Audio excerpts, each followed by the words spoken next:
चलिए, स्वागत है आप लोग का सभी का। जैसा कि हम लोगों ने लास्ट क्लास में इंडियन ज्योग्राफी का सिलेबस डिस्कस किया था, आज जो है हम लोग आगे पढ़ना स्टार्ट करते हैं। आज का जो हमारा टॉपिक होगा वो होगा आपका भारत की स्थिति एवं विस्तार से, जो अब जनरली फर्स्ट टॉपिक रहता है। ठीक है, तो वो आज के क्लास में हम लोग करने वाले हैं। तो उससे पहले भारत की स्थिति एवं विस्तार को जानने से पहले हम लोग को थोड़ा सा ग्लोब के बारे में जानना पड़ेगा कि ग्लोब में किस तरीके से किसी भी देश को रिप्रेजेंट करते हैं या उसका लोकेशन किस आधार पर डिसाइड होता है। तो इसके लिए हम लोग देखते हैं। चलिए,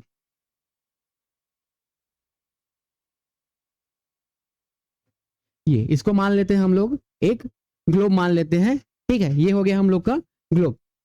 ठीक है, अब इसमें देखो कुछ जो है काल्पनिक रेखाएं खींची गई है, मतलब वास्तविकता से इसका कोई लेना देना नहीं है, बस एक एज्यूम किया गया है ग्लोब को क्लासिफाई करने के लिए। जैसे जनरली आप लोग ग्राफ पढ़ते हैं, ठीक है, ग्राफ में किसी भी चीज को रिप्रेजेंट करते हैं, इस तरीके से आप ग्राफ पढ़ते हैं।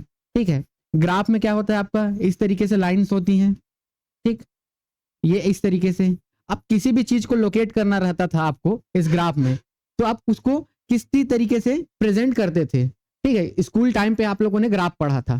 ठीक, तो इसी तरीके का जो ग्राफ है, यही मान के चलिए ग्राफ। तो ग्लोब में भी कुछ इमेजिनरी लाइंस खींची गई है, कुछ काल्पनिक रेखाएं खींची गई है। इसी आधार पर ग्लोब में या विश्व में विभिन्न देशों को क्या किया जाता है, लोकेट किया जाता है, उनका लोकेशन निर्धारित किया जाता है।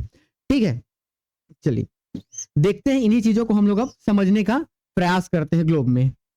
तो ग्लोब में जो आपकी आड़ी रेखाएं हैं, ठीक है, जो लैटिट्यूड्स हैं, जो लैटिट्यूड लाइंस है, उसको बोलते हैं अक्षांश। ठीक है, इस तरीके से जो लाइन गई है इसको बोलते हैं अक्षांश। ठीक, जनरली क्या होता है, हम लोग विश्व को है कैसा है, ऑब्लेट शेप में है, एक अंडाकार बोलते हैं। ठीक है, अंडाकार शेप में है, लेकिन जनरली उसको हम लोग जब दिखाना रहता है तो कैसा दिखाते हैं, गोलाकार दिखाते हैं। अब उस अर्थ का क्या होगा, एक सेंटर होगा। ठीक है, सेंटर होगा, उस सेंटर से अर्थ पे विभिन्न, मान के चलो ये देखो, ये क्या है आपका, एक बॉल है मान के चलो। अब बॉल का कुछ सेंटर होगा, बॉल कैसा रहता है, स्फीयर शेप में रहता है। ठीक है, स्फीयर शेप में, इसमें तो आपका सर्कुलर दिख रहा है, अगर 3D में देखोगे तो एक स्फीयर शेप में रखेगा, उसका सेंटर होगा। ठीक है, उस सेंटर से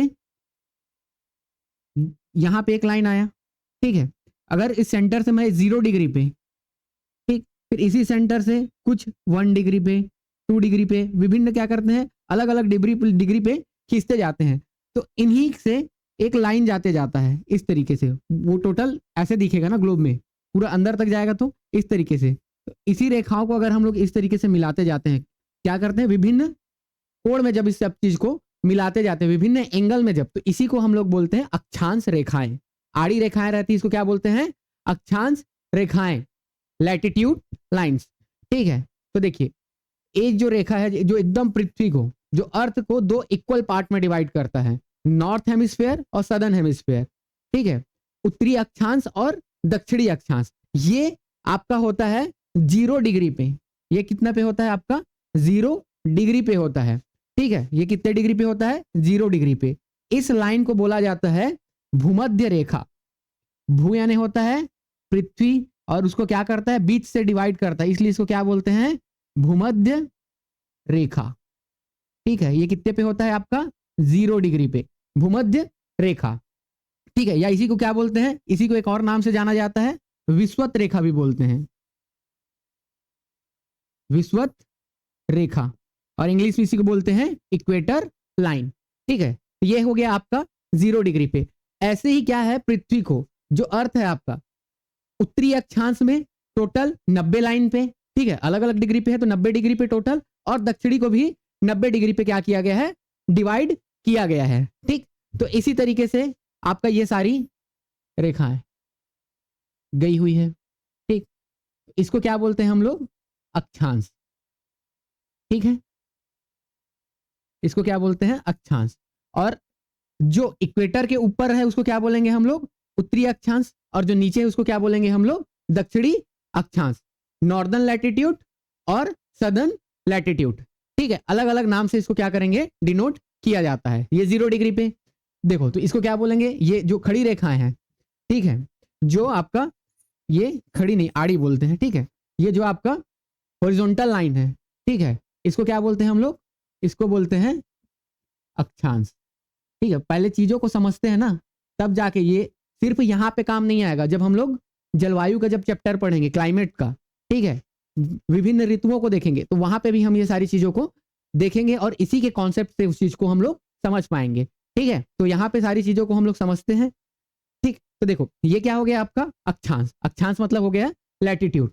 अक्षांश क्या होता है, ये आड़ी रेखा होता है। ठीक है, ये हो गया अक्षांश। अब देखो अक्षांश को भी हम लोग दो, एक इक्वेटर, ये 0 डिग्री पे है, सपोज ये 0 डिग्री के बाद ये आपका हो गया 10 डिग्री पे, 20 डिग्री पे, जो भी, और यहाँ पे क्या होगा आपका, जो इसको बोलेंगे हम लोग नॉर्थ पोल, उत्तरीय ध्रुव, और ये जो एकदम जस्ट नीचे का वाला पॉइंट है इसको क्या बोलते हैं, इसको साउथ पोल बोलते हैं, दक्षिणी ध्रुव। यहाँ पे ये क्या होता है 90 डिग्री पे होता है। ठीक है, जो अर्थ का सेंटर है वहां से 90 डिग्री पे होता है, ठीक, नॉर्थ पोल, और ये होगा आपका साउथ पोल।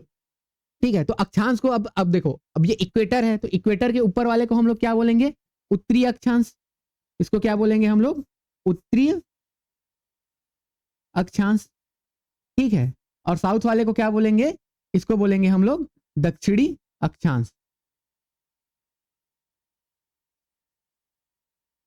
इसको बोलेंगे दक्षिणी अक्षांश। ठीक है, तो ये क्या है आपका, अलग अलग नाम से उसी को जाना जाएगा। उत्तर में बोलेंगे नॉर्थ हेमिस्फीयर, नॉर्थ हेमिस्फीयर में क्या बोलेंगे, उत्तरी अक्षांश, और साउदर्न हेमिस्फीयर में बोलेंगे उसको दक्षिणी अक्षांश। ठीक, चलिए इसी में जो एक लाइन होता है यहां से 23.5 डिग्री पे मान के चलते हैं। ठीक है, 23.5 डिग्री उत्तरी अक्षांश पर, ठीक, क्या हो गया आपका 23.5 डिग्री। ठीक, ये इस तरीके से भी लिख सकते हैं 23.5 डिग्री, या फिर ऐसे भी लिखा होगा 23.5 डिग्री, या फिर इसी को लिखते हैं क्या 23 डिग्री 30 मिनट। ठीक है, इस तरीके से भी लिखा मिलता है 23 डिग्री, ये पॉइंट नहीं रहेगा, ठीक है, 23 डिग्री 30 मिनट, तो इस तरीके से भी लिखा मिलता है। तो ये क्या हो गया आपका नॉर्थ लैटिट्यूड। ठीक है, नॉर्थ लैटिट्यूड, तो इस लाइन को हम लोग बोलते हैं ट्रॉपिक ऑफ कैंसर, कर्क रेखा। क्या बोलते हैं ये, कर्क रेखा, ये है आपका क्या, कर्क रेखा। ऐसे ही 23.5 डिग्री अगर देखा जाए, 23.5 डिग्री, 23.5 डिग्री आपका सदर्न लैटिट्यूड है, जो साउथ लैटिट्यूड है, क्या बोलेंगे दक्षिणी अक्षांश। ठीक है, 23.5 डिग्री दक्षिणी अक्षांश, इसको क्या बोलते हैं ट्रॉपिक ऑफ कैप्रिकॉन, मकर रेखा। क्या है ये आपका ट्रॉपिक ऑफ कैप्रिकॉन, इसको बोलते हैं हम लोग मकर रेखा। ठीक है, जैसे ही आपका ये जो 90 डिग्री सदर्न पोल पे है, ठीक है, 90 डिग्री जो सदर्न पोल पे है, ये आपका होगा नॉर्थ पोल, और ये हो जाएगा आप सॉरी ये हो जाएगा आपका साउथ पोल, ये हो जाएगा आपका नॉर्थ पोल। तो इतना तो मैं समझ चुका हूं कि आप अक्षांश रेखा से आप वाकिफ हैं। ये क्या होता है आपका एक काल्पनिक रेखा होता है, ऐसा नहीं है कि अर्थ में खींचा हुआ है, हमको तो नहीं दिखता है, नहीं दिखता है भाई, वो काल्पनिक है। ठीक है, उसको क्या है, एक इमेजिनरी लाइंस है, जैसे मैंने बताया कि ग्राफ में कैसे किसी भी चीज को लोकेट करते हैं, इसीलिए अर्थ में विभिन्न देशों की स्थिति, वहां की जलवायु या विभिन्न कंडीशन को जानने के लिए ना अक्षांश रेखाएं खींची गई है। ठीक है, देखिए अब क्या महत्व रहता है अक्षांश रेखा का, तो जब हम लोग जलवायु का चैप्टर पढ़ेंगे, ठीक है, जब क्लाइमेट वाला चैप्टर पढ़ेंगे, ऋतुएं जिसमें आती है, तो जो ऋतुओं में परिवर्तन होता है वो जनरली किस पे डिपेंड करता है, अक्षांश पे डिपेंड करता है। ठीक है, डिपेंड बहुत सारी चीजों पर करता है, लेकिन एक फैक्टर उसमें क्या होता है, किसी भी देश का अक्षांशीय विस्तार भी उसमें क्या होता है, एक फैक्टर होता है। ठीक है, चलिए ये हो गया आपका अक्षांशीय विस्तार से। अब देखते हैं हम लोग उसका देशांतर देखते हैं। ठीक है, इस जो आड़ी रेखा है उसको क्या बोलते हैं हम लोग, अक्षांश बोलते हैं।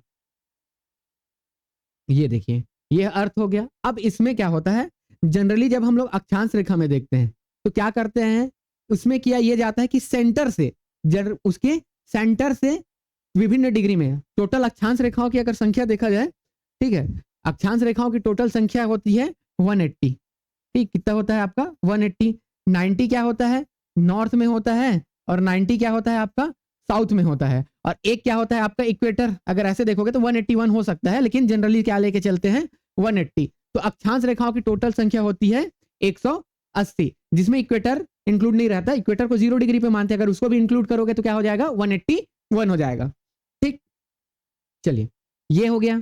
अब देखो अक्षांश तो समझ आ गया कि सेंटर से उसको क्या करते हैं, सेंटर से दर्शाते हैं।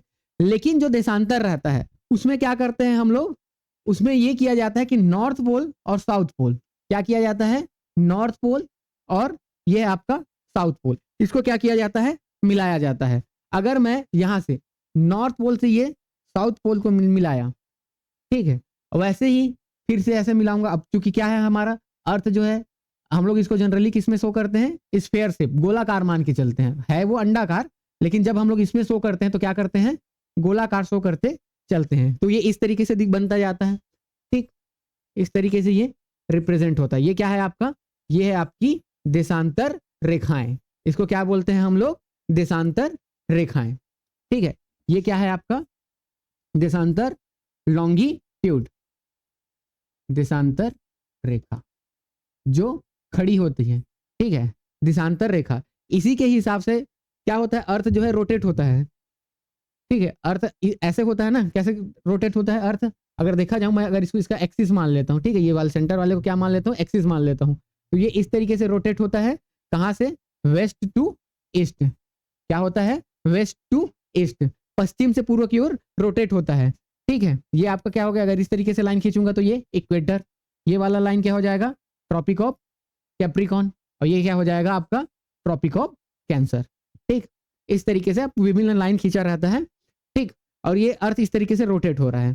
ठीक है, कहां से कहां होता है, तो पश्चिम से पूर्व,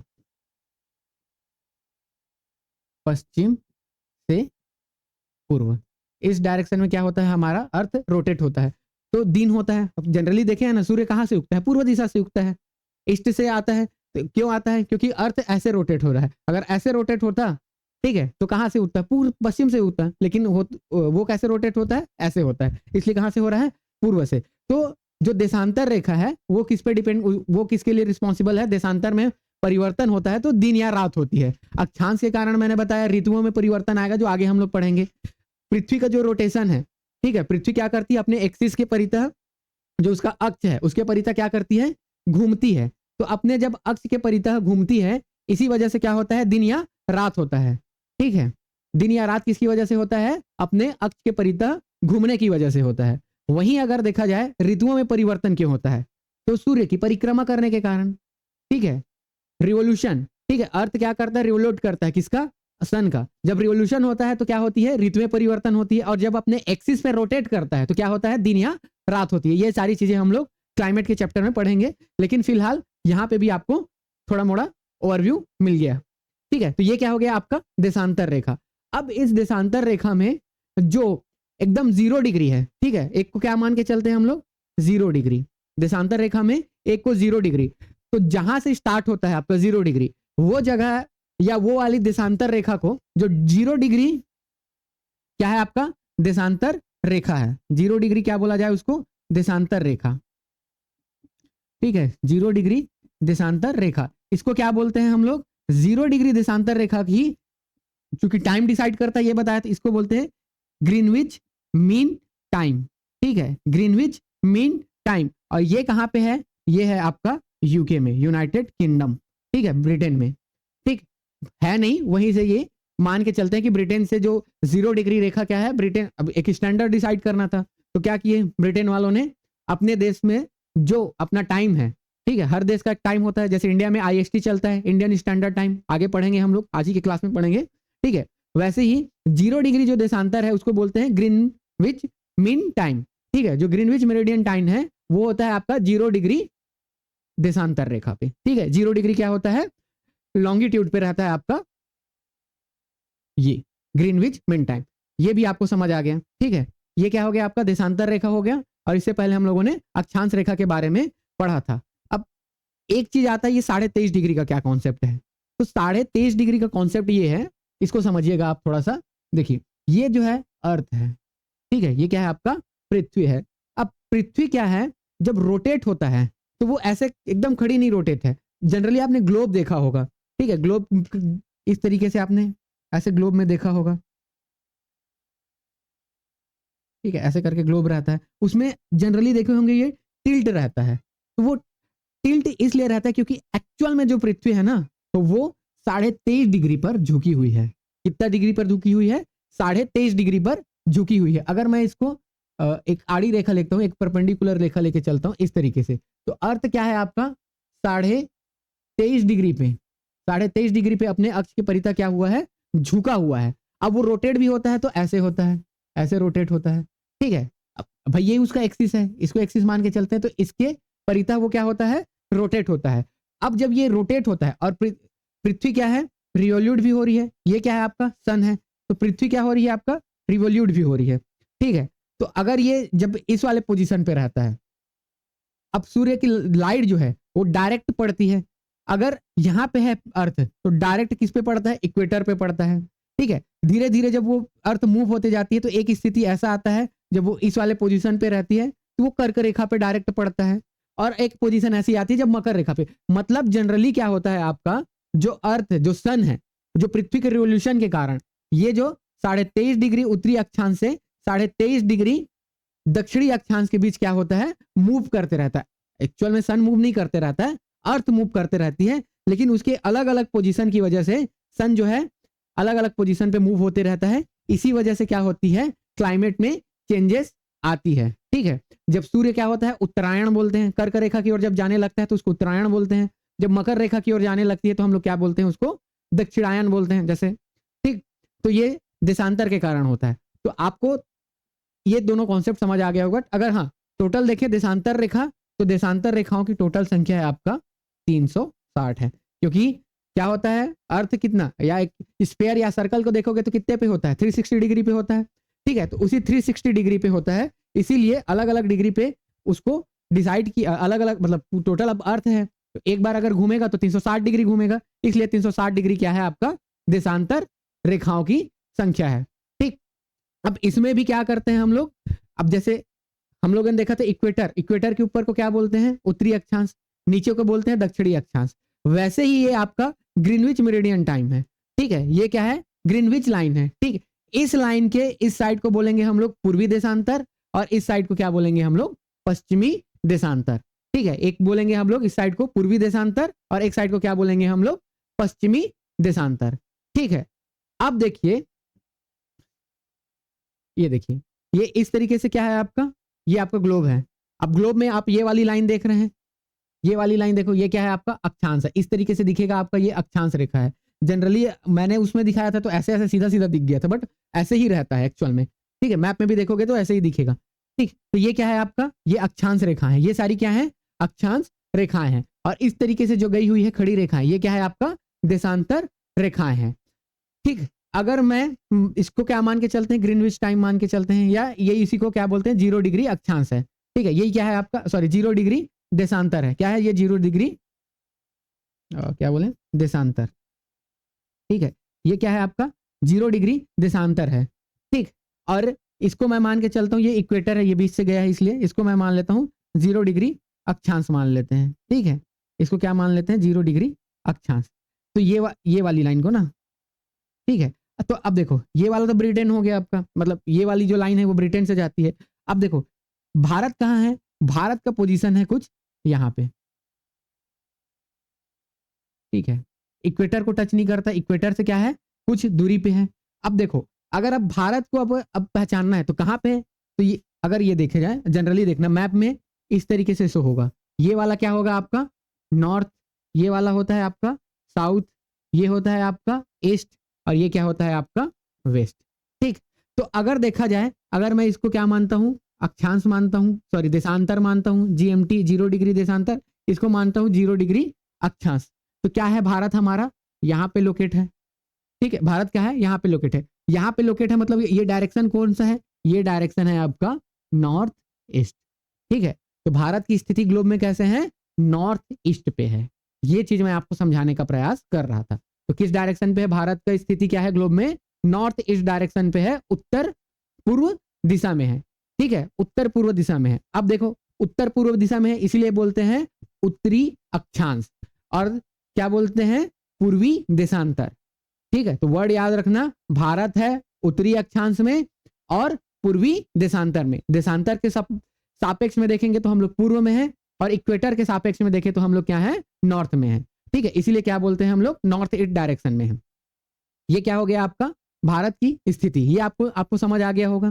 ठीक है, अक्षांश रेखा समझ गए होंगे, देशांतर रेखाएं समझ गए होंगे। अक्षांश रेखाओं के कारण क्या होता है, ऋतुओं में जो चेंजेस आती है वो अक्षांशीय स्थिति के कारण डिपेंड होता है। दिन रात जो है वो हम लोग देशांतर से समझ सकते हैं। ठीक, तो ये सारी चीजें हैं, ये थोड़ा सा कॉन्सेप्ट था जो आगे आपका काम आने वाला है भारत की स्थिति एवं विस्तार को समझने के लिए। चलिए, ये देख सकते हैं आप लोग, ये ग्लोब ही है। ठीक है, इसमें ये है हमारा प्यारा भारत। ठीक, ये है हमारा क्या, प्यारा भारत इधर है। ठीक है, चलिए आगे देखते हैं।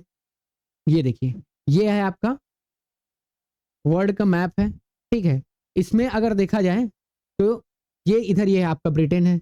अगर ये वाला लाइन देखा जाए, ये इस तरीके से, ठीक, ये वाला क्या है आपका, देशांतर रेखा है। ये क्या है आपका, देशांतर रेखा है, 0 डिग्री देशांतर रेखा है। ठीक, और ये देखिए, और ये वाला है आपका इक्वेटर। ठीक, ये वाला क्या हो गया आपका, इक्वेटर, भूमध्य रेखा।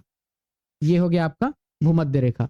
अब भूमध्य रेखा, ये नॉर्थ डायरेक्शन, ये साउथ डायरेक्शन। तो देखो भारत कहाँ पे है, इस डायरेक्शन पे है। किस डायरेक्शन पे है आपका, नॉर्थ ईस्ट डायरेक्शन पे। इसलिए भारत की स्थिति क्या है, अक्षांश में देखेंगे तो क्या है, उत्तरी अक्षांश। क्या है आपका, उत्तरी अक्षांश। और देशांतरी में देखा जाए तो ये क्या है आपका, पूर्वी देशांतर। ठीक है, पूर्वी देशांतर। ठीक, ये चीजें समझ आई। बस सर, जो टॉपिक डिसाइड किए हैं वो कंप्लीट करने के बाद लगभग 1 घंटे से, 1 घंटा और नहीं, आधा घंटा और मान के चले। हाँ हाँ, ठीक है, ये समझ आ गई आपको, उत्तरी अक्षांश और पूर्वी देशांतर। ठीक है, चलिए आगे देखते हैं हम लोग। अब इसी में समझने का प्रयास करते हैं हम लोग। ये देखिए, ये क्या है आपका, ये भी ग्लोब है। अब चलिए, अब देखते हैं भारत की स्थिति। अब समझ आ गई आपको कि भारत की स्थिति ग्लोब में कैसे है, नॉर्थ ईस्ट डायरेक्शन पे है। अब देखो, नॉर्थ ईस्ट डायरेक्शन में अब मैंने बताया कि अलग अलग एंगल पे, अक्षांश को भी अलग अलग एंगल पे बताया गया है। चलिए ठीक है, आगे अब हम लोग देखते हैं थोड़ा सा। हाँ, अब हम लोग क्या देखने वाले थे, भारत की स्थिति एवं विस्तार को हम लोग देखने वाले थे। ठीक है, अब अक्षांश और देशांतर रेखाओं को हम लोगों ने समझ लिया है। चलिए,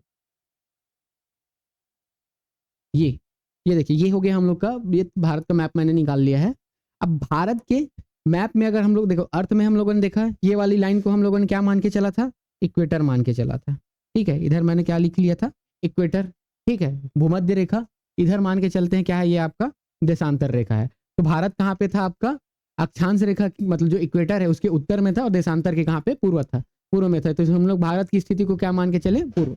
अब देखिए, भारत जो है, ये वाली पॉइंट को देखिए, ये वाला, ठीक है, ये उसका क्या हो गया, दक्षिणी बिंदु हो गया। ये क्या हो गया, उसका उत्तरी बिंदु हो गया। एक्चुअल में है यहाँ पे ना अंडमान निकोबार में। अभी मैं ये जो मुख्य भारत, जनरली 2 टाइप से क्वेश्चन बनता है कि भारत की दक्षिणतम पॉइंट कौन सा है। ठीक, एक क्वेश्चन बनेगा, तब आप बताओगे इंदिरा पॉइंट, आगे बताने वाला हूं।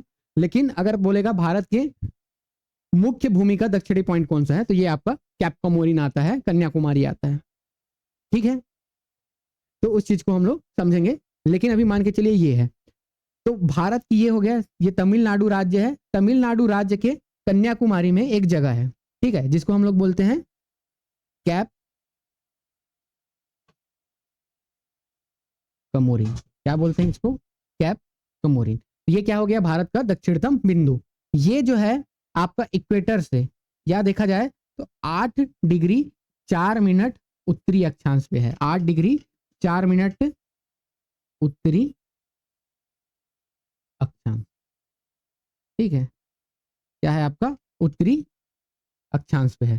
कितना, 8 मिनट 4 डिग्री। इसको डिग्री को इस तरीके से शो करते हैं। ठीक, डिग्री को इस तरीके से, इसी को ऐसे भी लिखना। ठीक है, ये क्या है आपका, जैसे 8 डिग्री 4 मिनट, मिनट के लिए 1 बार रहता है, सेकंड के लिए 2 बार, इस तरीके से यूज करते हैं, लेकिन अभी काम का नहीं है। ठीक, ये याद रखिएगा। तो कैप कमोरिन कितना है आपका, भारत जो है वो 8 डिग्री 4 मिनट उत्तरी अक्षांश पे है, 8 डिग्री 4 मिनट उसका जो दक्षिणतम बिंदु, और दक्षिणतम बिंदु भारत की मुख्य भूमि का दक्षिणतम बिंदु कौन सा है, तो वो है आपका कैप कमोरिन। याद रखना, एग्जाम में डायरेक्ट पूछता है कि भारत की दक्षिणतम बिंदु, भारत का दक्षिणतम नहीं, भारत मुख्य भूमि का, भारत की मुख्य भूमि का दक्षिणतम बिंदु है कैप कमोरिन। कौन सा है, यही किसी को क्या बोलते हैं हम लोग, कन्याकुमारी, क्या बोलते हैं, कन्याकुमारी। और ये कौन से राज्य में है, तो ये है आपका तमिलनाडु में है। ठीक, ये याद रखिएगा। वहीं अगर उत्तर में देखा जाए, जो आपका क्या है, नॉर्थ में है, 8 डिग्री 4 मिनट, ये है आपका 37 डिग्री 6 मिनट। क्या है आपका, 37 डिग्री 6 मिनट। कौन से राज्य में है, तो एक यूनियन टेरिटरी है लद्दाख। ठीक है, क्या है आपका, लद्दाख। पहले क्या पढ़ते थे उसको हम लोग, कश्मीर पढ़ते थे, क्योंकि लद्दाख और कश्मीर एक था, इसीलिए नहीं बोलते थे कश्मीर से कन्याकुमारी तक भारत एक है। अब बोलना लद्दाख से कन्याकुमारी तक भारत एक है। ठीक भाई, लद्दाख हो गया ना। अब ये देखो, ये यहाँ पर लद्दाख ये ऐसे करके टूटा हुआ है। ठीक है, क्योंकि ये आपका जम्मू कश्मीर हो गया है। पहले बोलते थे एक ही था लद्दाख और जम्मू कश्मीर, तो बोलते थे क्या, कश्मीर से कन्याकुमारी तक भारत एक है। अब बोलना लद्दाख से कन्याकुमारी तक भारत एक है, क्योंकि अब क्या हो गया आपका, उत्तरी पॉइंट क्या है आपका, लद्दाख में। और इस जगह का नाम क्या है, इस पॉइंट को बोलते हैं हम लोग इंदिरा कॉल। क्या बोलते हैं, इंदिरा कॉल। कहाँ पे है ये, तो ये है आपका लद्दाख में। कहाँ पे है ये है आपका लद्दाख में। ठीक, तो भारत के उत्तरी बिंदु कौन सा है, इंदिरा कॉल। कितने डिग्री पे है, तो 37 डिग्री 6 मिनट उत्तरी अक्षांश। ठीक है, 37 डिग्री 6 मिनट नॉर्थ लैटिट्यूड। ठीक, ये देखो, अब जनरली ये मत देखना ना क्वेश्चन में क्या क्या लिखा रहता है। जनरली आपको बोलेगा भारत की स्थिति एवं विस्तार को बताइए, और इसको लिख देता है दक्षिणी, तो आपको क्या लगता है, सही लगता है कि ये दक्षिणी पॉइंट है, लेकिन नहीं है ना, उत्तरी अक्षांश है, उत्तर से उत्तर में ही है। ठीक है, उत्तर से हम लोग उत्तर में ही है। ठीक, पहले ही बता चुका हूँ, भारत कहाँ है, नॉर्थ हेमिस्फीयर में है, नॉर्थ हेमिस्फीयर में है, इसलिए दक्षिण तो आएगा ही नहीं। ठीक, भले ही ये भारत का दक्षिण है, लेकिन कितना डिग्री पे, अगर इक्वेटर के सापेक्ष देखें तो 8 डिग्री 4 मिनट उत्तरी अक्षांश पे है। अब देखिए, ये है आपका गुजरात। गुजरात में ये वाली लाइन है आपका सरक्रिक लाइन। ठीक है, ये वाला क्या है आपका लाइन है, सरक्रिक लाइन। इसी सरक्रिक लाइन पे ये जो कच्छ वाला क्षेत्र है, यहीं पे एक पॉइंट है। ठीक है, इसको क्या बोलते हैं आपका, ये वाले पॉइंट का नाम है गुहार मोती। क्या बोलते हैं इसको, गुहार मोती, क्या बोलते हैं, गौहर माता, कुछ भी बोलो, गौहर माता। ठीक है, ऐसा कुछ पॉइंट से जाना जाता है, और जनरली कहाँ पे है, ये सरक्रिक लाइन पे है। ठीक, कौन सा लाइन है आपका, ये सर्किट। ये सब चीज को नोट करते चलना ना, यही सब एग्जाम में पूछा जाता है, मैं समझाने के दृष्टिकोण से ऐसे बता रहा हूँ। ठीक है, ये क्या हो गया आपका सर्क्रिक लाइन है। ठीक है, आप लोग नोट्स बनाते जाइएगा, ऐसे टेबल बना लीजिएगा, भारत का उत्तरी बिंदु, ठीक है, कितने डिग्री पे है, उस जगह को क्या बोलते हैं। तो ये इसको देखो, गौहर मोती, और ये जो है आपका 68 डिग्री 7 मिनट। अब क्या लिखूंगा, उत्तरी अक्षांश लिखूंगा, नहीं, ये इस तरीके से है, तो इसको क्या लिखेंगे हम लोग, पूर्वी देशांतर। क्या है ये आपका, पूर्वी देशांतर। ठीक है, ये क्या है आपका, पूर्वी देशांतर। इसके सापेक्ष में देख रहे हैं, किसके, 0 डिग्री देशांतर के सापेक्ष में। ठीक है, 0 डिग्री देशांतर के सापेक्ष में देख रहे हैं, समझ आया। चलिए, ये आपको समझ आया होगा। ये हो गया आपका 68 डिग्री। ऐसे उल्टा पढ़ोगे तो, अरे इसको पॉइंट कर दिया, ठीक है, पॉइंट नहीं आएगा, ऐसे मिनट ऐसे लिखते हैं। ठीक है, पूर्वी देशांतर 68 डिग्री। ऐसे देखोगे तो क्या हो गया, 786। उल्टा पढ़ोगे तो 7 8 6 786, लेकिन ऐसे याद रखना 68 डिग्री 7 मिनट। ऐसे याद रखने के लिए उल्टा पढ़ोगे तो क्या होगा, 786। ठीक है, और 786 नंबर से तो अच्छी बात, भली भांति वाकिफ है। ठीक, तो ये हो गया आपका 68 डिग्री 7 मिनट। क्या नाम है उसका, गुहार मोती। कहाँ पे है ये, गुजरात में। गुजरात में कहाँ पे, सर्क्रिक लाइन। ठीक है, सर्क्रिक लाइन के पास उस जगह का नाम क्या है, गुहार मोती। ठीक है सर, अब यहां देखिए, ये आपका अरुणाचल प्रदेश है। अरुणाचल प्रदेश में ये वाला पॉइंट देखिए। ठीक है, क्या है ये आपका अरुणाचल प्रदेश। अरुणाचल प्रदेश में ये वाला जो पॉइंट है, इसको बोलते हैं हम लोग की बिथू। क्या बोलते हैं इसको, की बी थू। ठीक है, ये क्या है आपका किबिथु। कौन से जिले में है ये, कौन से राज्य में है, तो अरुणाचल प्रदेश में है। अरुणाचल प्रदेश में कौन सा है आपका किबिथु, और कितने डिग्री पे है, तो ये है आपका 97 डिग्री 25 मिनट क्या पूर्वी देशांतर, 97 डिग्री पूर्वी देशांतर पे ये क्या है आपका किबिथु। चारों पॉइंट को याद रखना है। चारों पॉइंट के किसको याद रखना है, स्थिति एवं विस्तार ही तो देख रहे हैं, तो भारत की स्थिति देख रहे हैं कहां से कहां तक है, तो भारत है 8 डिग्री 4 मिनट उत्तरी अक्षांश से 37 डिग्री 6 मिनट उत्तरी अक्षांश के बीच, ये क्या है उसकी अक्षांशीय विस्तार है। अगर भारत का क्या देखें हम लोग देशांतरीय विस्तार देखें तो 68 डिग्री 60 मिनट पूर्वी देशांतर से 97 डिग्री 25 मिनट पूर्वी देशांतर पे है। भारत के मुख्य भूमि का सबसे दक्षिणतम पॉइंट है कैप कोमोरिन, जो कि कन्याकुमारी तमिलनाडु में स्थित है। भारत का उत्तरतम पॉइंट जो सबसे नॉर्थ ईस्ट पॉइंट है, नॉर्थ में जो सबसे नॉर्थ जो है वो कौन सा है आपका, वो है आपका इंदिरा कॉल।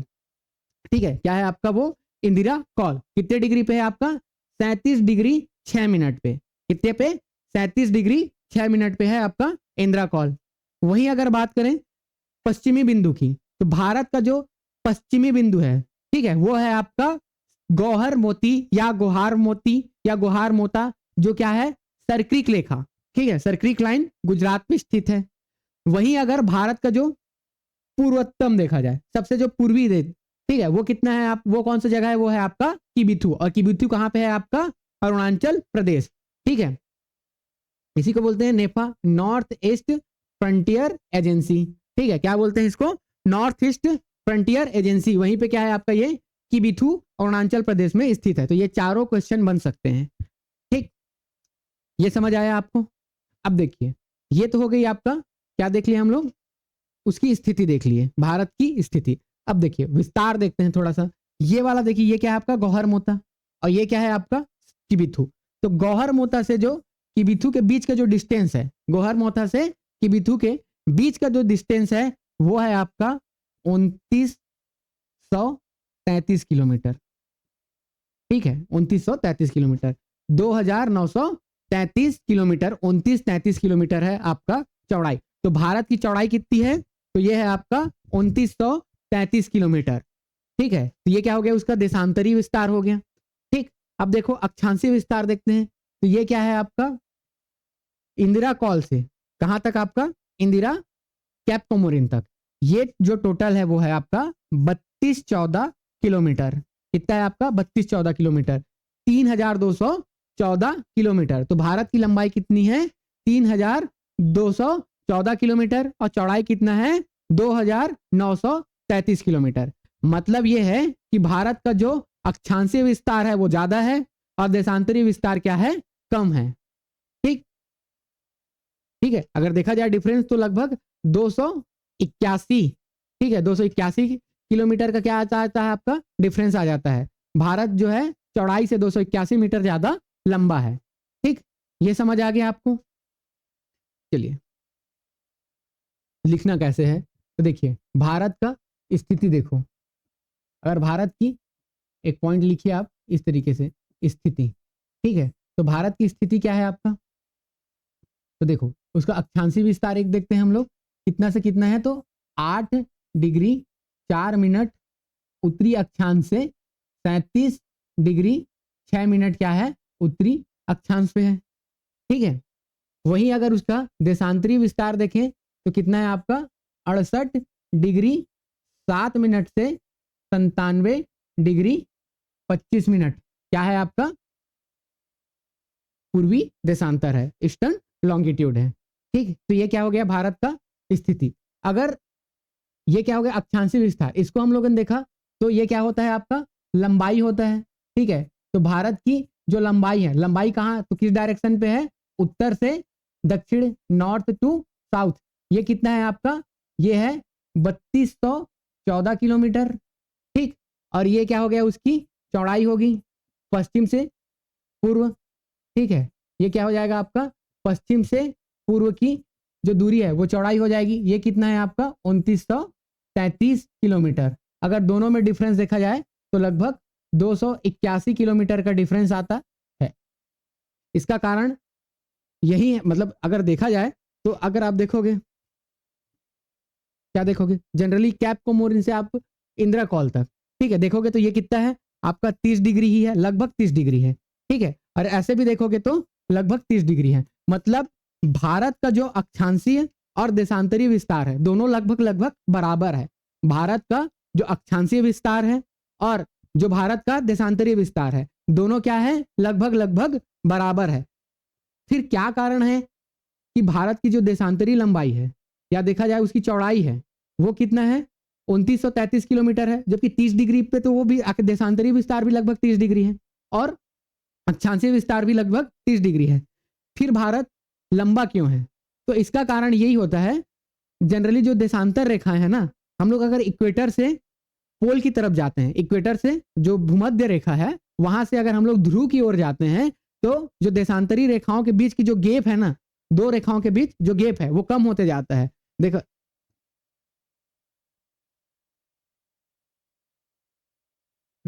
इसमें देखिए, जैसे ये देशांतर ये पोल से ऐसे आते रहता है, ठीक है, देखो यहाँ पे गैप ज्यादा है, फिर यहाँ पे कम है, फिर यहाँ पे कम है, कम है, कम है, ऐसे कम होते होते जाता है। इसलिए देशांतर दो देशांतर रेखाओं के बीच जो दूरी है वो क्या होती है, बदलते रहती है।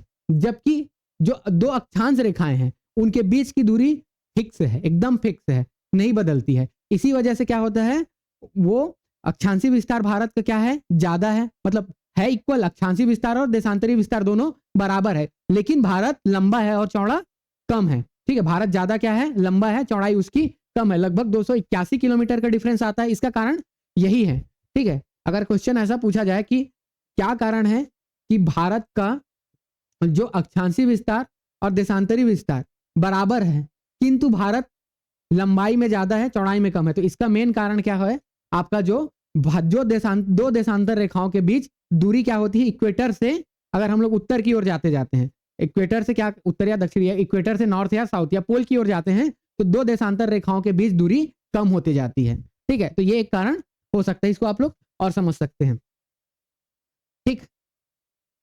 ये आपको समझ आया। अब देखिए ये तो हो गई भारत का लंबाई चौड़ाई। अब भारत का क्षेत्रफल, ठीक है, लंबाई गुणित चौड़ाई क्या होता है, क्षेत्रफल। तो भारत का जो क्षेत्रफल है वो कितना है, तो भारत का क्षेत्रफल है आपका 32,87,263 किलोमीटर स्क्वायर या स्क्वायर किलोमीटर वर्ग किलोमीटर, ठीक है। तो 32,87,263 वर्ग किलोमीटर, ये क्या है आपका भारत का क्षेत्रफल है। भारत जो है क्षेत्रफल के आधार पर विश्व का, भारत जो है क्षेत्रफल के आधार पर विश्व का 7वां बड़ा देश है, विश्व का 7वां बड़ा देश है, ठीक है। अगर देखा जाए कि भारत ये जो क्षेत्रफल है विश्व के कुल भौगोलिक क्षेत्रफल का 2.4% है, ठीक है, कितना है, 2.4% है। जो भारत का क्षेत्रफल है विश्व के कुल भौगोलिक क्षेत्रफल का 2.4% है और इस आधार पर भारत क्या है, विश्व का 7वां बड़ा देश है। ये इंपॉर्टेंट है, ठीक है, क्षेत्रफल के हिसाब से। तो सबसे बड़ा देश कौन है, सबसे बड़ा देश है आपका रूस। रूस के बाद दूसरे नंबर पे आता है आपका कनाडा, ठीक है। रूस के बाद क्या आता है आपका, कनाडा आता है। कनाडा के बाद है आपका यूएसए, यूएसए के बाद है आपका चीन, चीन के बाद है आपका ब्राजील, चीन के बाद कौन है आपका ब्राजील, ब्राजील के बाद आता है आपका ऑस्ट्रेलिया,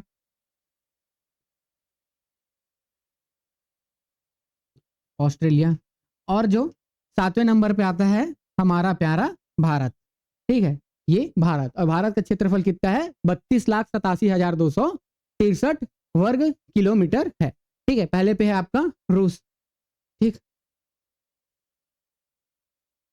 ये देखिए ये है आपका पहले नंबर पे है आपका रूस,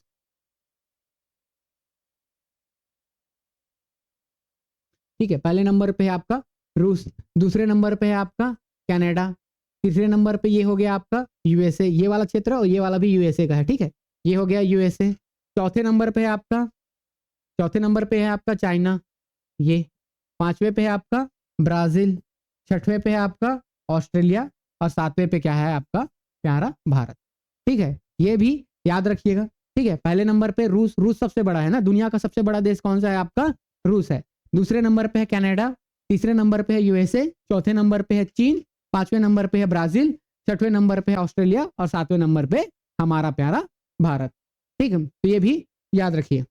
ठीक है, थोड़ा सा इसमें कंफ्यूजन भी हो जाता है ना, कई बुक में देखोगे तो चाइना को बड़ा दिखाता है, यूएसए को उससे छोटा दिखाता है, कई बुक में भारत को, चाइना को क्या कर देता है, बड़ा बता देता है। ठीक, चलिए ये समझ आ गया। ठीक, चलिए और देखते हैं अब हम लोग, अब देखते हैं और क्या बच गया इसमें। भारत की स्थिति देख लिए, उसका विस्तार देख लिए, क्षेत्रफल देख लिए। चलिए हाँ, थोड़ा विस्तार पे ही अब थोड़ा सा कर्क रेखा को भी देख लेते हैं। ठीक है, कर्क रेखा और आईएसटी देखते हैं, इंडियन स्टैंडर्ड टाइम। ठीक, देखिए कर्क रेखा मैंने बताया था, जो कर्क रेखा है ट्रॉपिक ऑफ कैंसर जो है वो क्या है आपका 23.5 डिग्री। अगर हाँ एक चीज और देखिएगा थोड़ा सा, ठीक, हाँ इसमें देखिएगा, ये नीचे आपने क्या देखा है, भारत का जो दक्षिणी बिंदु है, मतलब मुख्य भूमि का दक्षिणी बिंदु। लेकिन अगर पूछेगा भारत का दक्षिणतम बिंदु कौन है, भारत का दक्षिणतम बिंदु कैप कोमोरिन नहीं है। मुख्य भूमि, अगर भारत के मुख्य भूमि का दक्षिणतम बिंदु बोलेगा तो डेफिनेटली कैप कोमोरिन को आंसर लगाना पड़ेगा। लेकिन अगर क्वेश्चन में पूछा जाए कि भारत का दक्षिणतम बिंदु कौन है, तो भारत का दक्षिणतम बिंदु है आपका इंदिरा पॉइंट। इंदिरा कॉल उत्तरी बिंदु है और इंदिरा पॉइंट क्या है, दक्षिणी बिंदु है। और वो कहाँ पे है, तो अंडमान निकोबार द्वीप समूह पे है। ठीक है, ये हमारा क्या है, मेनलैंड इंडिया है। मेनलैंड इंडिया का जो है दक्षिणी बिंदु है कैप कोमोरिन। लेकिन होल इंडिया, होल इंडिया में क्या आता है आपका, लक्षद्वीप भी आएगा, अंडमान निकोबार, जितने भी द्वीप हैं सारे आएंगे। और उन्हीं द्वीप में से एक द्वीप है आपका अंडमान और निकोबार। ये क्या है आपका अंडमान और निकोबार। अंडमान निकोबार उत्तर में क्या है आपका अंडमान है, नीचे में क्या है आपका निकोबार। निकोबार भी 3 पार्ट में है, तो निकोबार का जो दक्षिणतम पॉइंट है वो है आपका ग्रेट निकोबार। ठीक है, दक्षिणतम बिंदु कौन सा है, मतलब दक्षिणी द्वीप है, निकोबार द्वीप समूह है। ठीक, अंडमान निकोबार क्या है, द्वीप समूह है, उसमें भी बहुत सारे द्वीप हैं। तो उन्हीं द्वीप में से एक द्वीप है आपका ग्रेट निकोबार। ठीक है, ग्रेट निकोबार का जो दक्षिणी बिंदु है वो है आपका, अगर मैं इधर बना देता हूं, चलिए इसी में देखते हैं, ये वाला अंडमान निकोबार है और नीचे भी है। तो अंडमान, ये ऊपर अंडमान मान लेते हैं, ये नीचे क्या है निकोबार। निकोबार में से एक है आपका ये ग्रेट निकोबार। इसी ग्रेट निकोबार में, ये नीचे है ना, ठीक है, इसी ग्रेट निकोबार में एक पॉइंट है ये वाला। ठीक है, ग्रेट निकोबार में एक पॉइंट है जिसको हम लोग बोलते हैं इंदिरा पॉइंट। क्या बोलते हैं, इंदिरा पॉइंट। ठीक है, यही इंदिरा पॉइंट क्या है, भारत का दक्षिणतम बिंदु है। यही इंदिरा पॉइंट क्या है, भारत का दक्षिणतम बिंदु है। और ये कितने डिग्री पे है, तो ये है आपका 6 डिग्री 45 मिनट। ठीक है, 6 डिग्री 45 मिनट, कौन सा, उत्तरी अक्षांश। 6 डिग्री 45 मिनट उत्तरी अक्षांश। ठीक है, ये याद रखना, ये इंपॉर्टेंट है। 6 डिग्री 45 मिनट कहां से है, इक्वेटर। इक्वेटर क्या है 0 डिग्री पे, तो इक्वेटर से कितना है 6 डिग्री, 6 डिग्री पे है, मतलब 6 डिग्री 45 मिनट पे है। ये मान लेते हैं इक्वेटर। ये हो गया हमारा मेनलैंड इंडिया। मेनलैंड इंडिया का ये हो गया कैप कमोरिन वाला पॉइंट।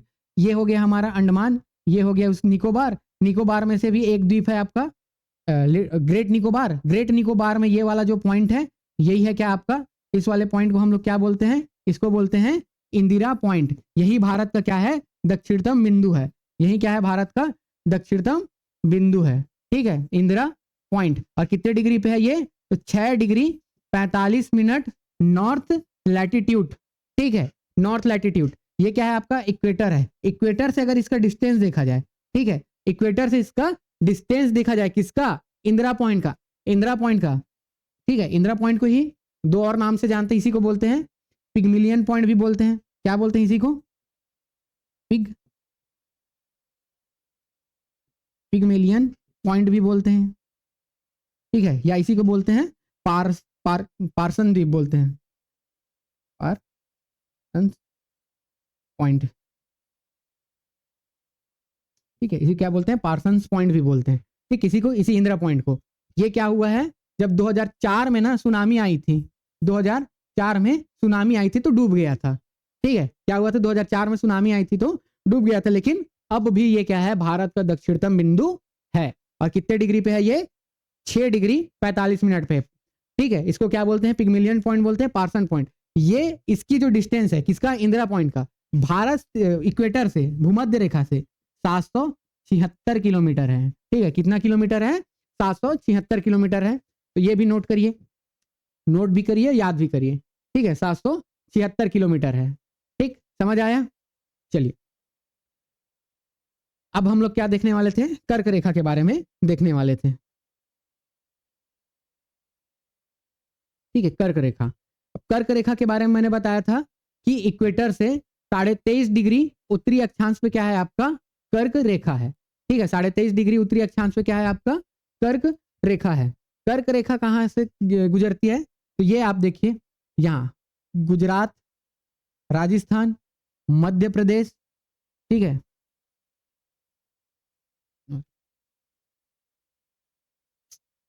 एक मिनट,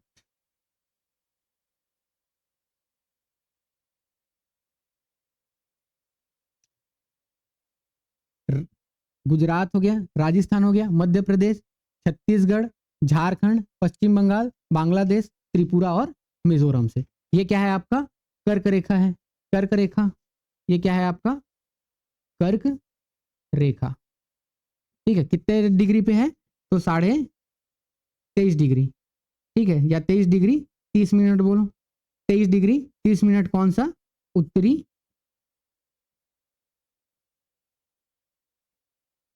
उत्तरी अक्षांश। ठीक है, ये इतने डिग्री उत्तरी अक्षांश पे है, इसको क्या बोलते हैं हम लोग, कर्क रेखा। ठीक, अब कर्क रेखा भारत के 8 राज्यों से होकर गुजरता है। कर्क रेखा क्या होता है, भारत के 8 राज्यों से होकर गुजरता है। ये 8 राज्य कौन कौन से हैं, ये क्या है आपका, ये आपका वेस्ट है, पश्चिम है, और ये क्या है आपका, ईस्ट है। ठीक है, तो लाइन से याद रखिएगा, वेस्ट टू ईस्ट बता रहा हूं, क्वेश्चन ईस्ट टू वेस्ट भी पूछ सकता है कैसे भी, तो इसी सीक्वेंस में आप याद रखिएगा। एक तो जाता है आपका कहां से, गुजरात से। ठीक, गुजरात के बाद कहां जाता है ये, राजस्थान। राजस्थान के बाद कहां जाएगा ये, राजस्थान के बाद मध्य प्रदेश। मध्य प्रदेश के बाद कहां आपका, छत्तीसगढ़। ठीक है, मध्य प्रदेश के बाद कहां पे, छत्तीसगढ़। छत्तीसगढ़ के बाद झारखंड। झारखंड के बाद वेस्ट बंगाल। ठीक है, वेस्ट बंगाल के बाद बांग्लादेश जाता है, तो बांग्लादेश तो अपना है नहीं फिलहाल। ठीक है, बाद में ले लेंगे। ठीक, तो ये हो गया आपका वेस्ट बंगाल। अब उसके बाद क्या है आपका, त्रिपुरा। और त्रिपुरा के बाद क्या आता है आपका, मिजोरम। ठीक है, आपका क्या आता है, मिजोरम। तो ये 8 राज्यों से जाता है। इसी को ना सीधा सीधा पूछता है कि पूर्व से पश्चिम की ओर जमाइए, पश्चिम से पूर्व की ओर जमाइए। ठीक है, तो इस क्रम में आप याद रखिएगा, सबसे पहले आपका अगर पश्चिम में देखा जाए तो क्या आता है आपका, गुजरात। फिर क्या आता है आपका, गुजरात।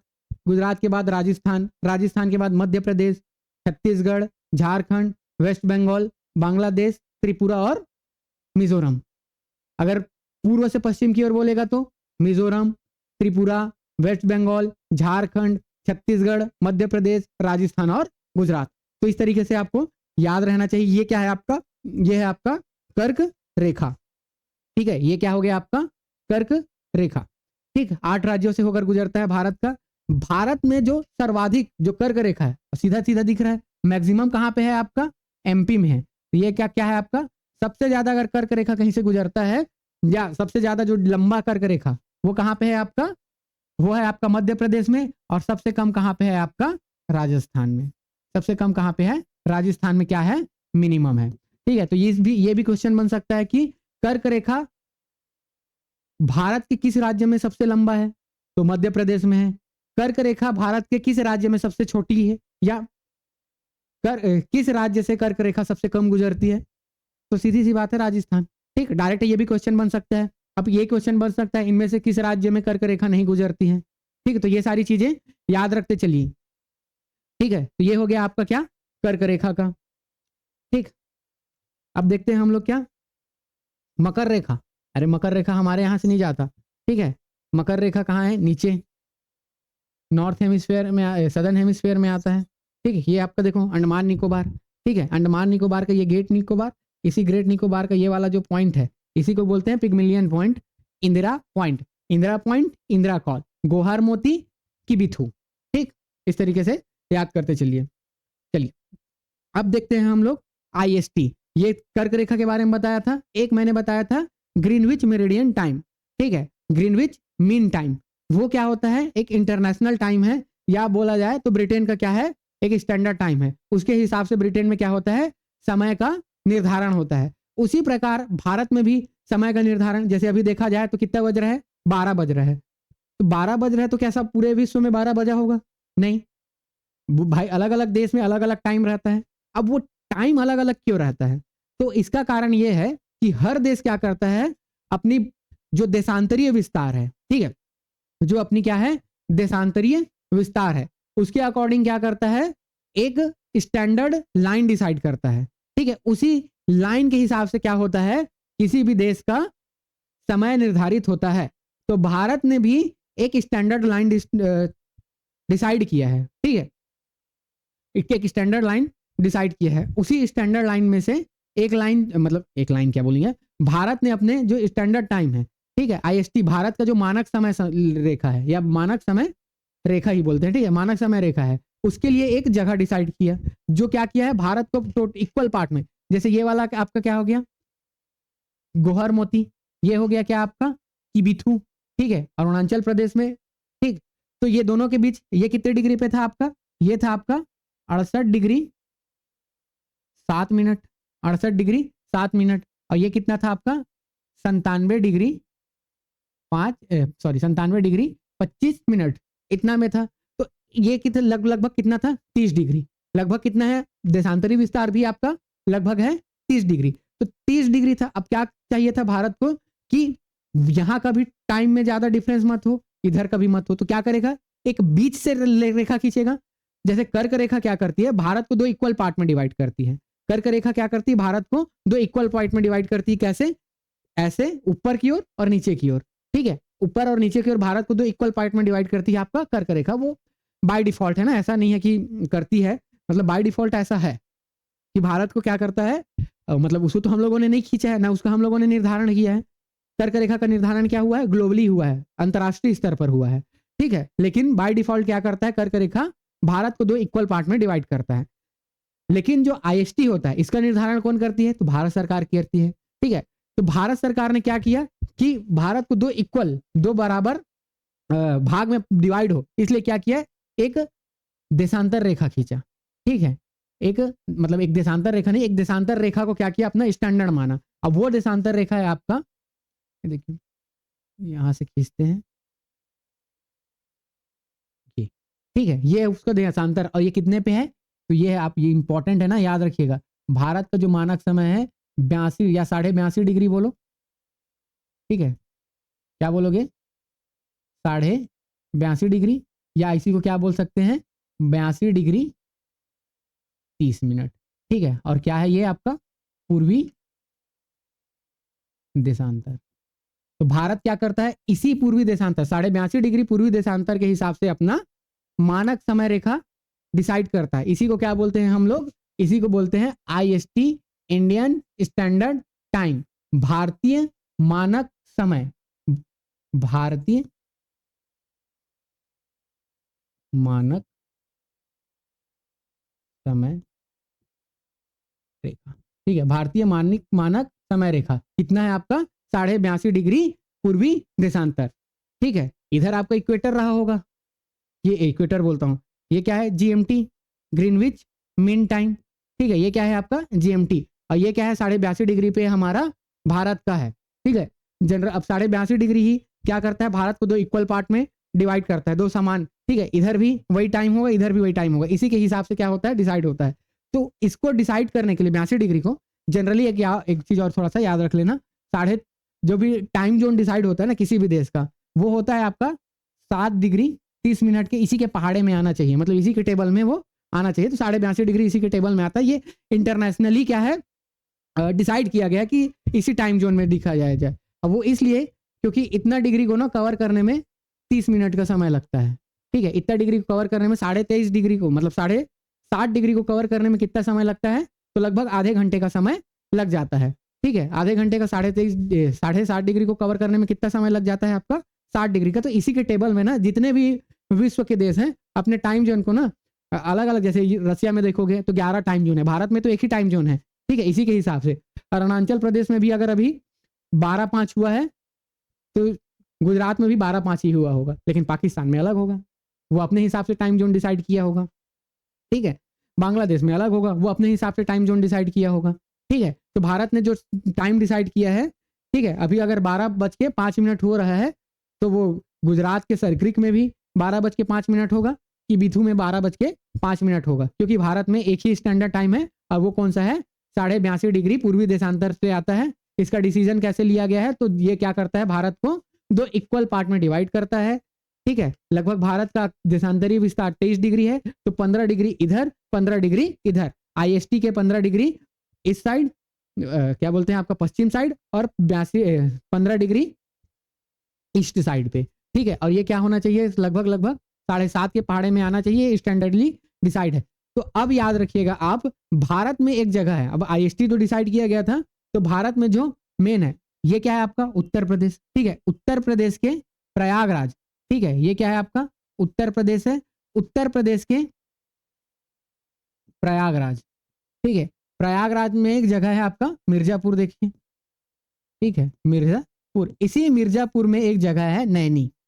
क्या है आपका? नैनी। ठीक है, ये इंपॉर्टेंट है, याद रखिएगा, नैनी। इसी नैनी से भारत का क्या हुआ है? आईएसटी स्टैंडर्ड टाइम डिसाइड हुआ है। ठीक है, बहुत इंपॉर्टेंट है। भारत के स्टैंडर्ड टाइम किसके हिसाब से डिसाइड हुआ है? तो प्रयागराज, मिर्जापुर। ठीक है, अब देखो, रसिया बहुत बड़ा देश है, वहां 11 टाइम है, 11। अमेरिका देखोगे तो वहां पे भी 2 है। ठीक है, लेकिन भारत क्या है, अपनी यूनिटी को बरकरार रखने के लिए, काम वाम में भी थोड़ा सा प्रॉब्लम होता है टाइम का। ठीक है, इसलिए क्या है, हमारे पास एक ही टाइम है। ठीक, अगर जनरली देखा जाए तो ये आपका क्या है? सर्क्रिक लाइन है। ये क्या है आपका?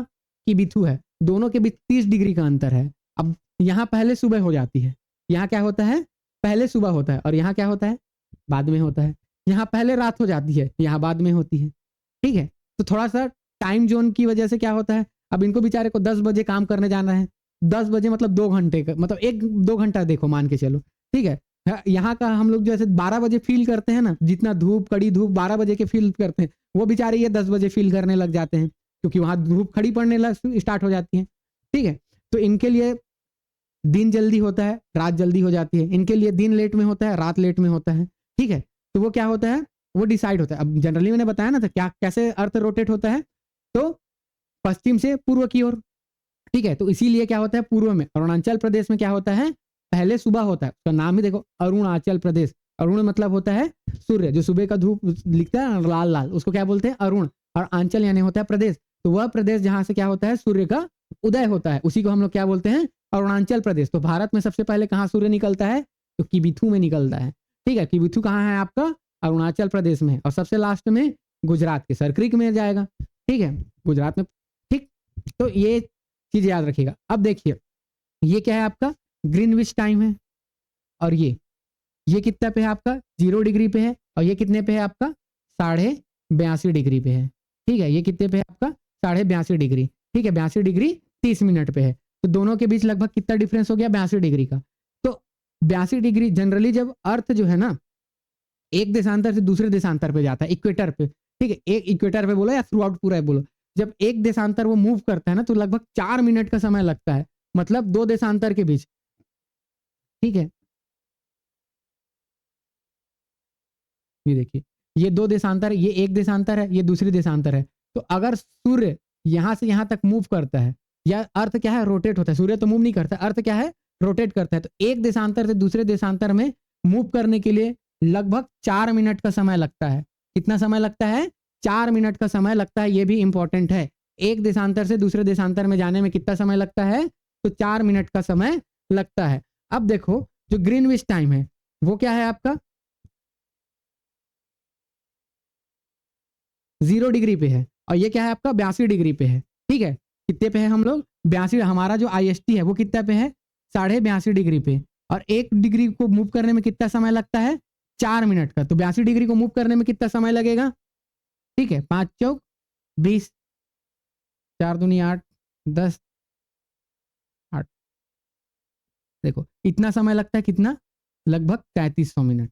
ठीक है, इतना समय लग जाता है ना, लगभग 3300 मिनट का समय लग जा 3300 बोलता हूँ, ये लगभग 330 मिनट लग जाता है। अगर इस 330 मिनट को किस में कन्वर्ट करोगे, आवर में मिनट कन्वर्ट करोगे तो ये आएगा आपका, इसको क्या करोगे 60 से डिवाइड कर दोगे तो क्या आ जाएगा 5 घंटे 30 मिनट।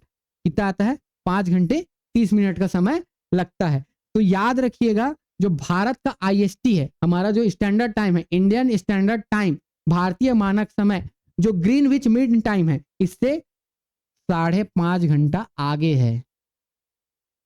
क्या है, 5.5 घंटा आगे है, ये भी याद रखिएगा। तो ये भी क्वेश्चन बनता है कि जो भारतीय मानक समय है, ठीक है, भारतीय मानक समय जो ग्रीनविच टाइम है, ग्रीनविच मीन टाइम है, उससे कितना डिग्री या कितना मिनट या कितने घंटे आगे है।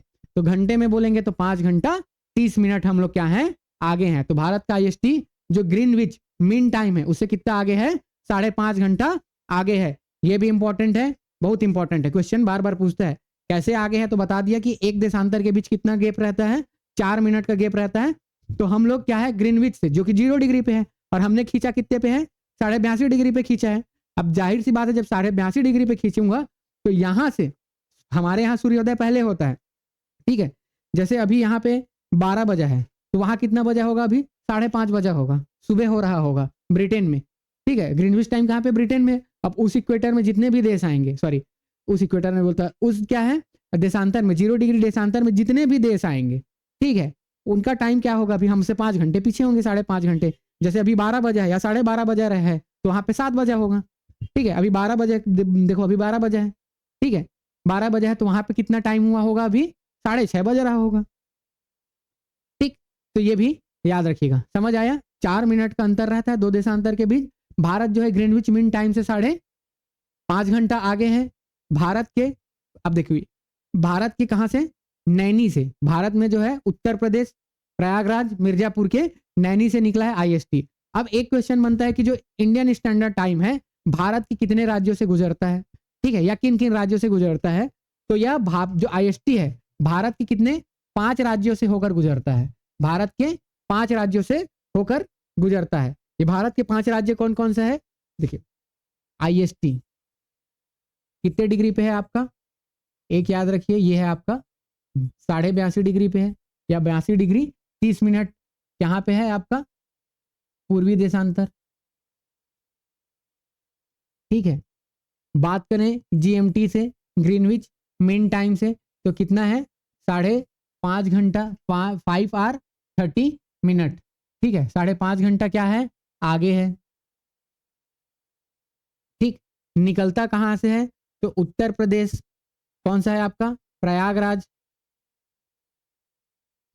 ठीक है। प्रयागराज के कहां से, मिर्जापुर, मिर्जापुर के कहां से, नैनी, ठीक है। क्या होता है, मिर्जापुर के नैनी से निकला है। अब देखो ये कितने राज्यों से जाता है, तो ये भारत के 5 राज्य, ठीक है, भारत के कितने, 5 राज्य। और ये 5 राज्य कौन कौन से हैं, तो एक तो हो गया आपका उत्तर प्रदेश, ठीक है। उसके बाद कौन सा है आपका MP। ये भी याद रखना ना, ये उत्तर से दक्षिण बता रहे हैं हम लोग, उत्तर से दक्षिण, ठीक है। इसी को दक्षिण से उत्तर कुछ भी पूछ सकता है। तो उत्तर प्रदेश, MP, फिर क्या आता है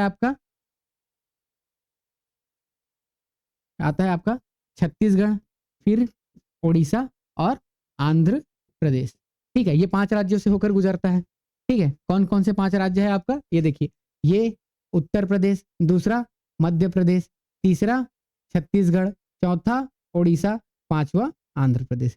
इन 5 राज्यों से हम लोग का IST गुजरता है, ठीक है, समझ आया।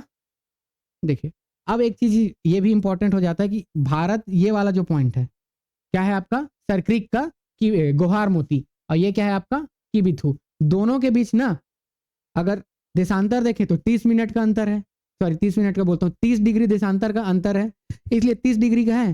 तो अगर देखा जाए तो 30 चौक क्या होता है, अगर एक देशांतर में 4 मिनट होता है तो टोटल क्या हो गया आपका 120 मिनट, और 120 मिनट इक्वल्स टू क्या होता है आपका 2 आवर। 120 मिनट इक्वल्स टू क्या होता है आपका 2 आवर, 2 घंटे होता है। तो यहाँ के समय और यहाँ के समय में लगभग 2 घंटे का अंतर होना चाहिए, पर होता है क्या, नहीं होता है।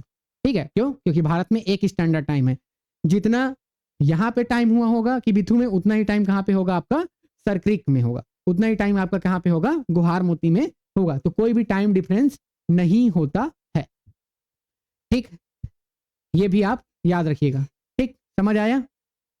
चलिए, उम्मीद करता हूं आपको ये सारी चीजें अच्छे से समझ आई होंगी। थोड़ा सा और देखते हैं हम लोग, और इसमें कुछ रह तो नहीं गया है स्थिति एवं विस्तार से। ठीक है, अभी बहुत कुछ है ना, अभी तो और भी देखेंगे। भारत के विभिन्न राज्यों को देखेंगे। ठीक है, भारत के जो पड़ोसी देश हैं, किस देश के साथ सर्वाधिक सीमा है, किस देश के साथ कौन सी लंबाई है, भारत का जल क्षेत्र देखेंगे। ठीक है, बहुत कुछ पढ़ना है, लेकिन मेरे को लग रहा है थोड़ा टाइम ज़्यादा हो गया है, इसलिए एक कुछ चीज़ें और बताता हूँ, फिर उसके बाद आज का क्लास हम लोग कम खत्म करते हैं। ठीक है, तो ये सारी चीज़ें समझ आ गई होगी। ठीक है, सारी चीज़ें ना याद करते चलना और नोट्स बनाते चलना। ठीक है, अच्छे से नोट्स बनाइएगा। मैं तो क्या करूंगा, या ऐसे ही पढ़ाऊंगा, पूरा समझाऊंगा। नोट्स बनाने की जिम्मेदारी क्या होगी आपकी, या तो नोट्स आपको प्रोवाइड करने की कोशिश करेंगे। ठीक है,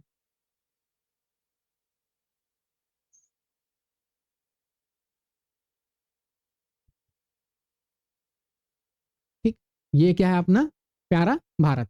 ठीक, अब देखो, बहुत कुछ देख लिया अब इसमें। अब थोड़ा सा इसका जल क्षेत्र देख लेते हैं। देखिए, इस वाले मैप में देखते हैं, इसमें देखते हैं।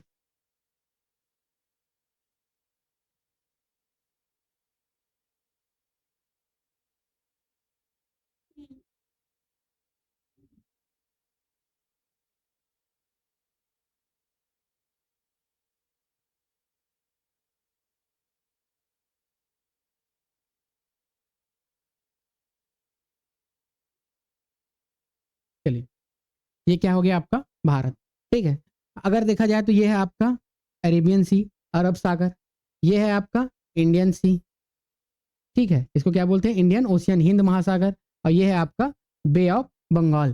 ठीक है, बंगाल की खाड़ी। यहाँ देखा जाए तो ये है आपका पाकिस्तान। ठीक है, पाकिस्तान। इधर आपका देखा जाए तो 106 किलोमीटर आपका क्या आ जाएगा, अफगानिस्तान। ठीक है, ये आपका चाइना, ये आपका नेपाल, ये आपका, ये छोटा सा, ये क्या है आपका भूटान, भूटान। ये आपका म्यांमार, ये आपका बांग्लादेश, बांग्लादेश। और ये आपका श्रीलंका।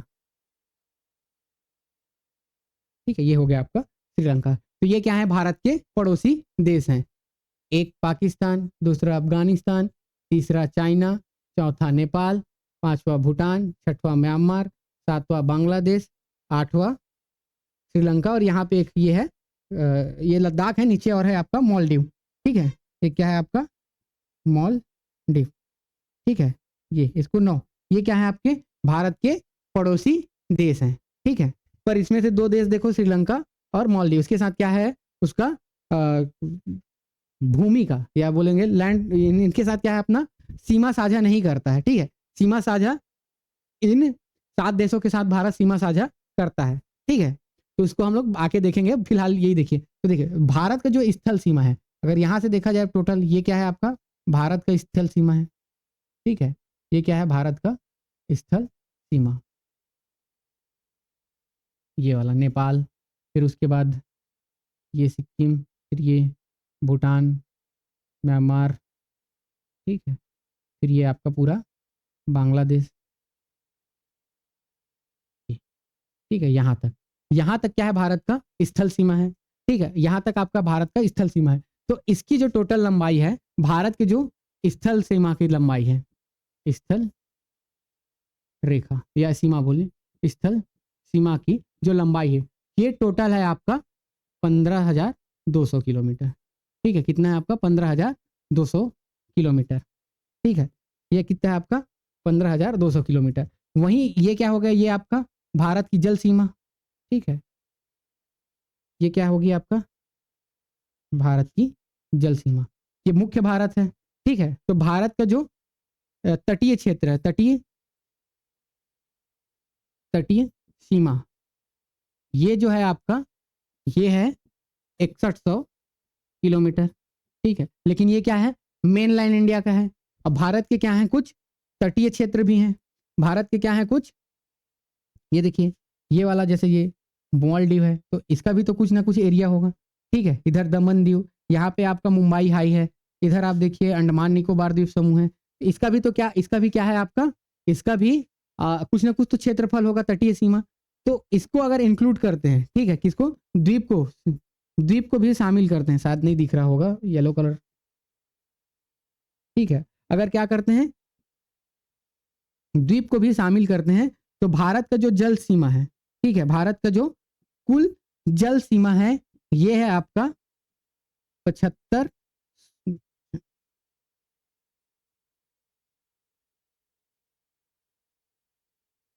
ये है आपका 75 16.6 किलोमीटर, ठीक है, 75 16.6 किलोमीटर। एग्जैक्ट याद रखिएगा, डायरेक्ट इसको पूछता है कि भारत की कुल जल सीमा की लंबाई कितना है, तो 75 16 किलोमीटर है।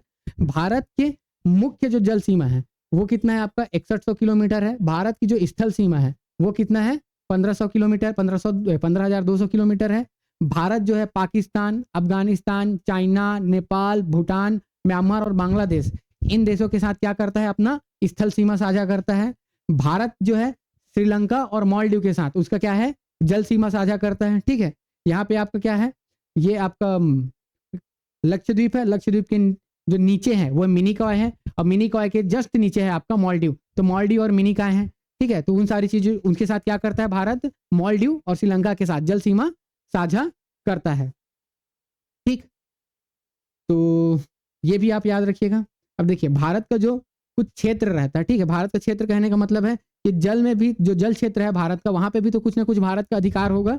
तो भारत के यहां से देखिए, ये आपका 3 चीज याद रखिएगा, जो एक इंटरनेशनल कोर्ट है या इंटरनेशनल जो एक जो मेरिटाइन है, मतलब उसको बोलते हैं समुद्री समझौता है, अंतर्राष्ट्रीय जो समुद्री समझौता है, उसके हिसाब से ना 3 और क्षेत्र होते हैं, ठीक है। एक होता है प्रादेशिक क्षेत्र, मतलब ये जल सीमा की बात कर रहा हूं ना, प्रादेशिक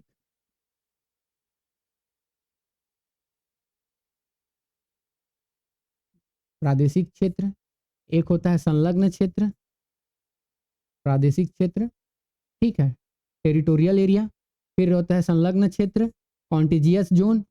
और एक होता है अनन्य आर्थिक क्षेत्र, अनन्य आर्थिक क्षेत्र, ठीक है। एक होता है आपका अनन्य आर्थिक क्षेत्र, ठीक।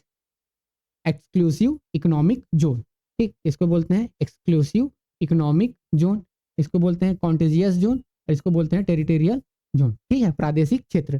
तो जैसे ये वाला देखें, यहां से लगभग जो पहला लिखा हूं प्रादेशिक जोन, तो लगभग 12 जो नॉटिकल माइल है, नॉटिकल मील, ठीक है, जो 12 नॉटिकल माइल है, यहां तक क्या होता है आपका प्रादेशिक क्षेत्र होता है, ठीक है। फिर 12 से 24 तक, ठीक है, लगभग इतना 12 ही, तो 12 और 12 से आगे क्या होगा आपका 24 तक, इसको बोलते हैं आपका संलग्न क्षेत्र, ठीक है, इसको क्या बोलते हैं आपका संलग्न क्षेत्र। और फिर यहां से टोटल, ये तो टोटल यहां से हुआ ना 24, ठीक है, यहां से 24, एक मिनट,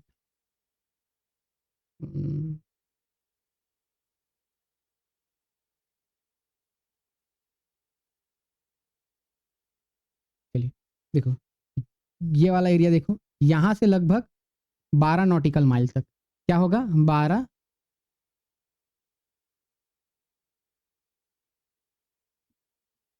नॉटिकल माइल, क्या मील बोलो, ठीक है, 12 नॉटिकल माइल तक क्या रहेगा आपका प्रादेशिक क्षेत्र, ठीक है। भारत का क्षेत्रफल कितना है 32,87,263, तो ये तो क्या हो गया उसका मेन लैंड का क्षेत्र है। लेकिन साथ ही साथ जो समुद्र है, तो भारत से लगे जो समुद्र है उस पर भी तो भारत का कुछ अधिकार होगा, ठीक है। तो इसी अधिकार को, या विभिन्न देश जो है उसकी सीमा से लगे हुए जो समुद्र है उसमें क्या करते हैं, कुछ अधिकार देते हैं।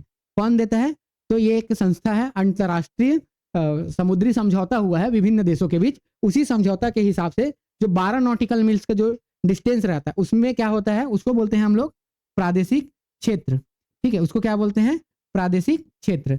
इस क्षेत्र में क्या होगा, भारत को 12 ये वाला जो क्षेत्र है वहां पे क्या होगा, भारत को जो जितने भी संसाधन है उसके दोहन का क्या होगी, स्वतंत्रता होती है। किसमें, 12 नॉटिकल मील तक। अब इसी से ये वाला डिस्टेंस है कितना तक, लगभग 24 नॉटिकल मील तक।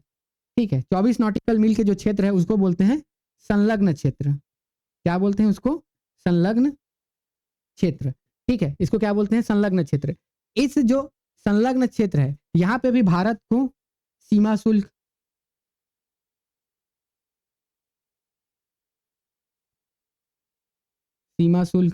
ठीक है, राजकोषीय निधि, ठीक है, राजकोषीय, ठीक, कुछ संसाधनों के दोहन का, समुद्री जो संसाधन होते हैं, ठीक है, समुद्री संसाधन, ये सब का क्या होता है, दोहन करने की उसकी भी क्या होती है, स्वतंत्रता होती है, अधिकार होती है। ये कौन देता है आपका, ये देता है आपका जो एक समझौता हुआ है उसके तहत। ठीक, तो इसको क्या बोलते हैं। और फिर यहां से लगभग 200 नॉटिकल मील तक का जो क्षेत्र है उसको क्या बोलते हैं, अनन्य आर्थिक क्षेत्र, एक्सक्लूसिव इकोनॉमिक जोन बोलते हैं। ठीक है, एक्सक्लूसिव इकोनॉमिक जोन। तो इतना क्या होता है, भारत का क्षेत्र और होता है। ठीक है, भारत की स्थिति एवं विस्तार, तो भारत का विस्तार समुद्र में 200 नॉटिकल मील तक है। ठीक है, 200 नॉटिकल मील तक है। तो ये सारी चीजें याद रखिए। चलिए आज का क्लास यहीं समाप्त करते हैं।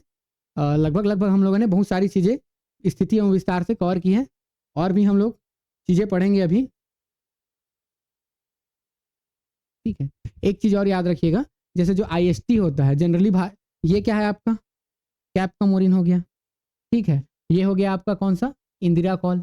ठीक, अब देखो इंदिरा कॉल, देखो क्या ये वाला क्षेत्र क्या होता है, ये क्या है आपका, लद्दाख का क्षेत्र है। ठीक है, लद्दाख, तो ठीक है, ये क्या है आपका, लद्दाख का क्षेत्र है। और ये क्या है आपका, तमिलनाडु में कौन सा पॉइंट है, वो कैप्का मोरिन है। तो जो कैप्का मोरिन, ठीक है, कैप्का मोरिन और ये लद्दाख, या फिर ये देखो आपका ये केरल। ठीक है, तो केरल में जो सबसे बड़ा दिन होता है और जो सबसे बड़ी रात होती है, ठीक है, सबसे बड़ा दिन और सबसे बड़ी रात, इसके बीच जो डिफरेंस रहता है, ठीक है, इसके बीच क्या होता है, डिफरेंस रहता है, वो लगभग कितना रहता है, 5 घंटे का रहता है। ठीक है, लगभग 5 घंटे का रहता है। वहीं लेह में एक जगह है, कहाँ पे आपका, लेह, लद्दाख की राजधानी लद्दाख, यहाँ पे जो है सबसे बड़े दिन और सबसे बड़े, सॉरी उल्टा बोल दिया, यहाँ पे 45 मिनट का अंतर रहता है। ठीक है, क्या रहता है, 45 मिनट का। केरल में जो सबसे बड़ी दिन और सबसे बड़ी रात के बीच का जो अंतर है वो 45 मिनट रहता है। वहीं लेह लद्दाख में जो सबसे बड़ा दिन और सबसे बड़ी रात के बीच अंतर जो रहता है वो लगभग 5 घंटे का रहता है। इसका क्या कारण है, ठीक है, केरल में सबसे बड़े दिन और सबसे बड़े रात के बीच जो समय का अंतर है मात्र 45 मिनट है, जबकि लेह लद्दाख में यही अंतर कितना है, 5 घंटे का है। तो इसका क्या कारण है, ठीक है, तो इसका मेन कारण है भारत का देशांतरी नहीं, सॉरी, भारत का क्या, अक्षांशीय विस्तार। क्या कारण है, भारत का अक्षांशीय विस्तार। भारत क्या है, इस तरीके से पूरा अक्षांशीय क्या हुआ है, विस्तार हुआ है। अब क्या होता है, जनरली देखेंगे तो ये इक्वेटर के क्या है, पास है, ये इक्वेटर के क्या है, ज्यादा पास है, और ये इक्वेटर से दूर है। जो जगह इक्वेटर से जितना ज्यादा दूर है वहां पे सूर्य की किरणें क्या होगी, तिरछी पड़ेगी। ठीक है, सूर्य की किरणें क्या होगी, तिरछी पड़ेगी। और जो इक्वेटर के पास है वहां पे सूर्य की किरणें क्या होगी, अपेक्षाकृत लंबवत पड़ेगी। ठीक है, परपेंडिकुलर पड़ेगी। यहाँ पे क्या पड़ेगी, तिरछी पड़ेगी, और यहाँ पे लंबवत पड़ेगी। जब केरल वाले क्षेत्र में क्या होता है, जनरली लंबवत पड़ता है। इसलिए जो सबसे बड़ा दिन है और जो सबसे बड़ी रात है उसके बीच जो अंतर रहता है लगभग 45 मिनट का रहता है। जबकि लेह लद्दाख में क्या होता है, यही तिरछी पड़ती है, इसी वजह से सूर्य की किरणें तिरछी पड़ती है, इसलिए सबसे बड़े दिन और सबसे बड़े रात के बीच 5 घंटे का अंतर होता है। तो इसलिए अगर मेन कारण देखा जाए तो क्या है, वो है भारत का अक्षांशीय विस्तार। ठीक है, चलिए आज के लिए क्लास इतना ही रखते हैं, मिलते हैं नेक्स्ट क्लास में, तब तक के लिए जय हिंद।